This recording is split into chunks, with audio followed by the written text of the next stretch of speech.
Hi students, Mrs. Bowles here, continuing to work on online homework, Thermo Online Homework with you and give you some help on those problems. So I have these two problems in mind that are on my screen here, or at least one of them. The first one says how much energy would be needed or required to melt 51 grams of HCl at its melting point of negative 110.8 degrees. And they give you the heat of fusion, delta H fusion, and they also give you the delta H of vaporization for that problem. And it says the answer needs to be in units of calories, okay? So first thing you're going to need to do is decide on the formula that you're going to use. You have Q equals MCAT, and you have Q equals MH. And there's two kinds of MH problems. There's the H of fusion and the H of vaporization. Fusion would be for melting and freezing, and vaporization would be for condensing, boiling, evaporation, anytime you're making something into a gas. So let me go ahead and, hang on a second.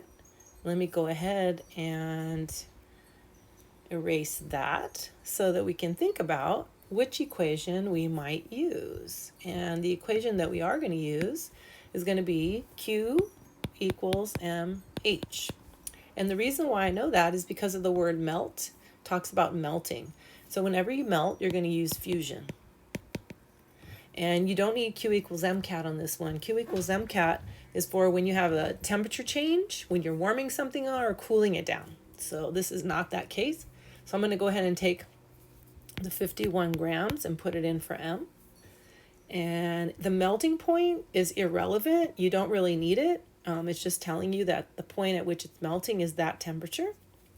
You do need the heat of fusion. The heat of fusion for HCl, hydrochloric acid, is 142 calories per gram, and vaporization is 98.7. You're going to want the fusion one because yours is melting and not vaporizing. So in order to get Q, it's just going to be that simple. It's going to be multiplying those two together. So I'm going to go ahead and do that. 51 times 14.2 to get my answer. So Q equals 724.2. Now, as always, no naked numbers. What units are we talking about here?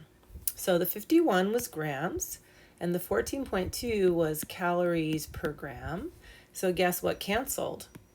Yep, you're right. The grams canceled, and this answer is going to be calories. There's that one. Let's take a look at this one really quick while we're at it.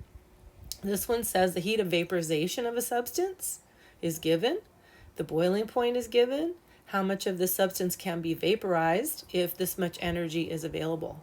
So this one you might have guessed is going to be M and H vaporization. H is a constant. It's always given or looked up in a chart. So you see here it is 2,000 joules per gram. That is the vaporization constant, joules per gram. So guess what the answer for Q is going to be coming out in? Joules should match with it, and they gave me the joules, 71,000 joules. Takes a lot of energy to vaporize things. It's a lot different than melting. Melting seems to take less energy. Doesn't matter that they gave me the boiling point. That's not part of the equation.